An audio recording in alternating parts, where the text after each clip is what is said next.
I'm back for part 2 and breaking down his birth chart with the eclipses. So let's dive into the eclipse cycle that we had just this last spring, and it completed the Aries portion of the Libra and the Aries eclipse axis, and also kick-started the Virgo lunar eclipse.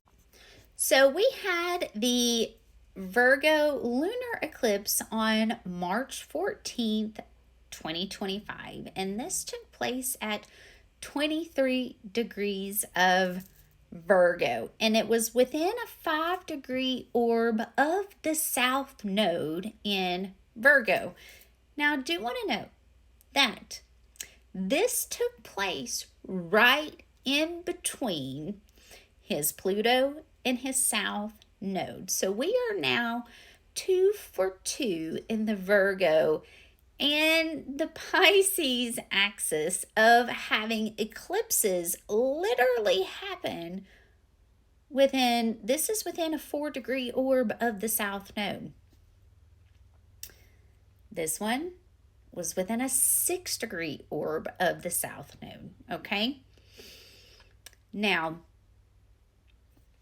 Mars was conjunct his Lilith. So at this point, there was already a lot of groundwork that was being laid as far as the court case is concerned. Now, I did have some interesting information come in that I want to share on part 3 as I'm looking at the eclipses that are coming up in the future, okay? But this happened right almost conjunct. I mean, that's a 4-degree orb of his South Node. Now, I want to note Saturn had already crossed over his North Node and was direct. The Sun was also within a 4-degree orb of his his North Node.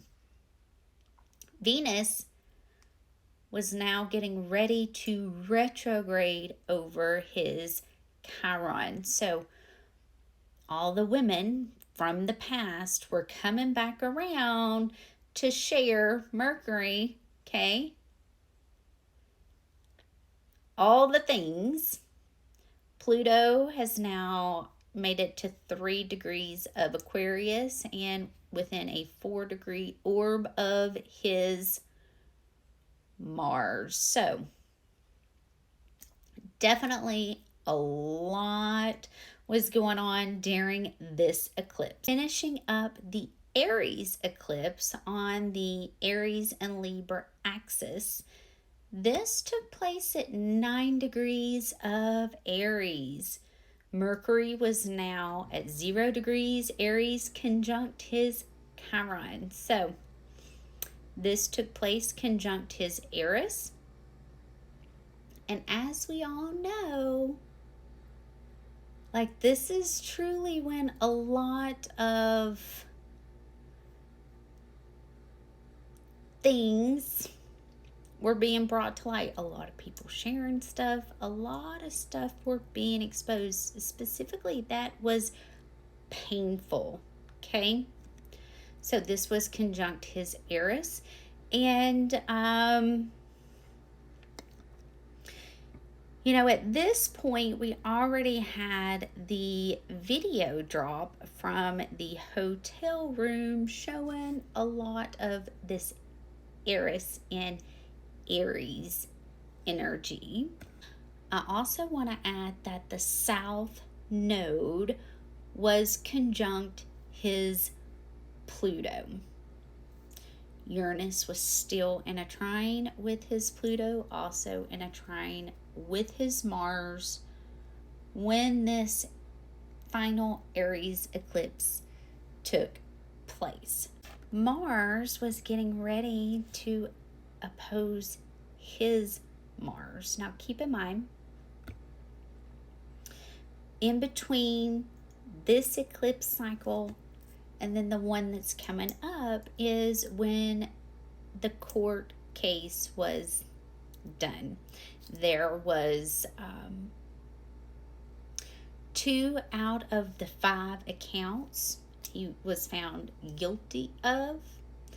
And so moving into the next eclipse season is when the sentencing is going to be. So in my next video, I am going to dive into the next eclipses that are going to be taking place on 9/7 and 9/21, almost exactly 1 year since the arrest and all of this started, to show you guys the areas that's going to be affected and how I read the energy and what I see coming forward.